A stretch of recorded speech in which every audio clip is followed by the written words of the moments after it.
दुर्भाग्य का विषय है कि विंध्य की पहचान, जिनको विंध्य में सफ़ेद शेर के रूप में जाना जाता था, जो अपने संघर्षों के लिए पहचाने जाते थे, जो शोषित पीड़ित की लड़ाई जिन्होंने हमेशा लड़ी, जिनके दरवाजे 24 घंटे लोगों के लिए खुले रहते थे और जिन्होंने कभी इस बात से परहेज नहीं किया कि कौन व्यक्ति किस कार्य के लिए आया है, उन्होंने हर व्यक्ति की मदद की कोशिश की। ऐसे विंध्य नायक श्री श्रीनिवास तिवारी जी की मूर्ति स्थापना का कार्य जिला प्रशासन द्वारा रोक दिया गया। बड़े दुर्भाग्य का विषय है और चिंतनीय विषय भी। मैं आपका ध्यान कुछ बातों पर आकर्षित करना चाहता हूँ। 19 जनवरी 2018 को हमारे रीवा के और देश के अंतिम राजा महाराजा मार्तंड सिंह का निधन 1995 में हुआ और 19 जनवरी 2018 को विंध्य के महान सपूत, दो बार विधानसभा अध्यक्ष रहे, स्वास्थ्य मंत्री रहे, श्री श्रीनिवास तिवारी जी का निधन हुआ।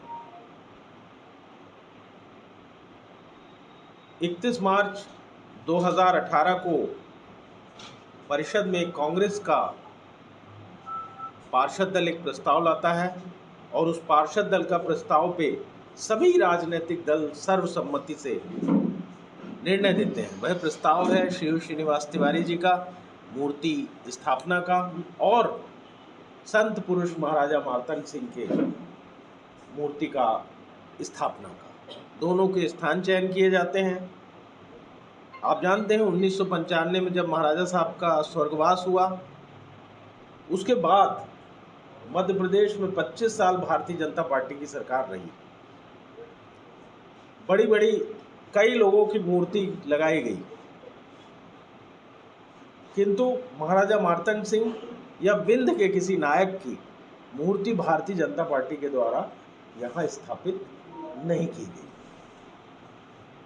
नगर पालिक निगम में उनका महापौर था। नगर निगम की परिषद बहुमत के साथ हमेशा उनकी रही। मध्य प्रदेश की सरकार में उनके मुख्यमंत्री काबिज रहे और इसके बावजूद इन्होंने किसी भी विंध्य के नायक की पूछ परख नहीं की। पर 2022 में नगर पालिक निगम के चुनाव में रीवा की जनता के आशीर्वाद से कांग्रेस पार्टी का महापौर अजय मिश्रा बाबा निर्वाचित होते हैं और इनकी पहली MIC की बैठक में, मेयर इन काउंसिल मंत्रिपरिषद जो होता है इनका, पहली MIC की बैठक में कांग्रेस पार्टी प्रस्ताव पारित करती है कि 2018 का जो प्रस्ताव था सर्वसम्मति से परिषद का, उसका क्रियान्वयन किया जाए और श्री श्रीनिवास तिवारी जी और महाराजा मार्तंड सिंह की प्रतिमा की निविदा आमंत्रित की जाए, स्थापित की जाने की निविदा स्थापित की जाए। यह प्रतिमा स्थापित किए जाने का जो निविदा प्रकाशन होता है वो 30/12/2022 को होता है। इसके बाद ये तय किया जाता है कि श्रीयुत श्रीनिवास तिवारी जी का 100वां जन्म दिवस 17 सितंबर 2025 को है। यह शताब्दी वर्ष है उनका, एक संघर्ष के नायक का यह शताब्दी वर्ष है और ये तय किया जाता है कि उस दिनांक पर इनकी मूर्ति का अनावरण किया जाएगा। इसके लिए विभिन्न विभागों से NOC मांगी जाती है। नगर निगम के आयुक्त द्वारा चिट्ठी लिखी जाती है 20 अगस्त को NOC दिए जाने हेतु। उसमें सारे विभागों का नाम रहता है। सड़क विभाग से भी मांगी जाती है, लोक निर्माण से भी मांगी जाती है, पुलिस विभाग से भी मांगी जाती है और MPB से भी मांगी जाती है। कई जगह से NOC आती है और कई जगह से, एक आध जगह से NOC नहीं भी आती। इसके बाद इसका रिमाइंडर उनको बार बार दिया जाता है। एक चिट्ठी 2 अगस्त को एक पत्र दिया गया है, 2 अगस्त का है, फिर 20 अगस्त का है। इसके बाद 25 अगस्त का है, महापौर जी भी उसके लिए चिट्ठी लिखते हैं कलेक्टर को कि भाई एनओसी का प्रकरण लंबित है, आप कृपया एनओसी दें। एसपी को भी वो उसके बारे में लिखते हैं। और उसके बाद कहीं से कोई एनओसी जिन विभागों ने दे दी तो दे दी, जिनकी नहीं दी गई नहीं दी गई। इसके बाद उसका कार्य आरंभ किया जाता है और कार्य आरंभ किए जाने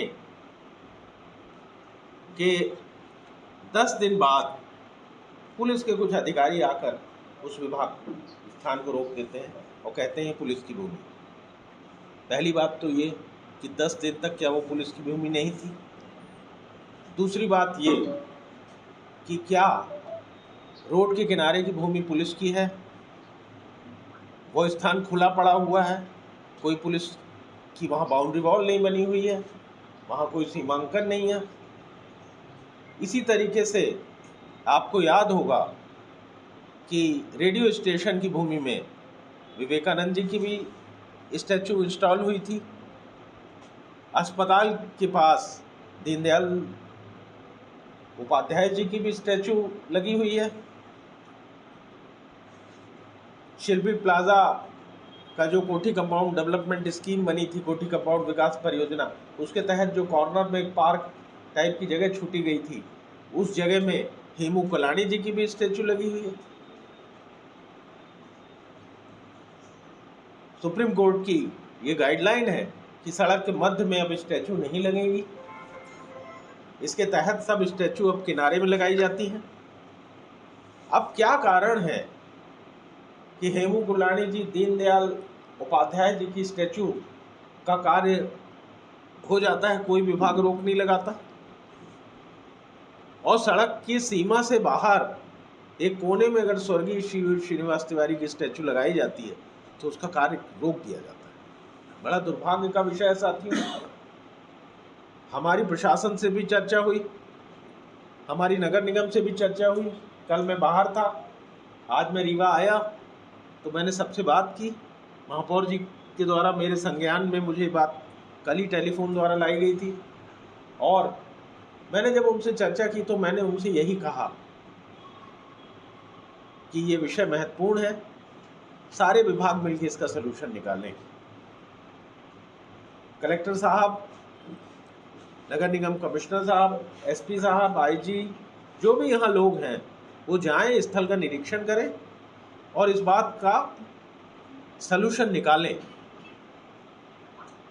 उनका कहना है कि मध्य प्रदेश शासन की भूमि और पुलिस विभाग मध्य प्रदेश शासन का। अरे इसी नाम पे तो आपने इंजीनियरिंग कॉलेज की 100 एकड़ जमीन हड़प ली, उसमें मध्य प्रदेश शासन तो इंजीनियरिंग कॉलेज की जमीन में भी लिखा हुआ था, तो उसमें सिविल न्यायालय कैसे बन गया? उसमें वो जंगल बनाया है, शहर वन, वो कैसे बन गया? माखनलाल चतुर्वेदी कैसे बन गए? विश्वविद्यालय कैसे बन गए? पीछे आवास बनाए गए हैं, प्रधानमंत्री आवास, वो कैसे बन गए? हमसे जुड़े रहने के लिए हमारे YouTube चैनल को सब्सक्राइब करें और नई वीडियो की नोटिफिकेशन के लिए बेल आइकॉन को दबाएं। अगर आप ये वीडियो Facebook पर देख रहे हैं तो लाइक जरूर करें और ज्यादा से ज्यादा शेयर करें। धन्यवाद।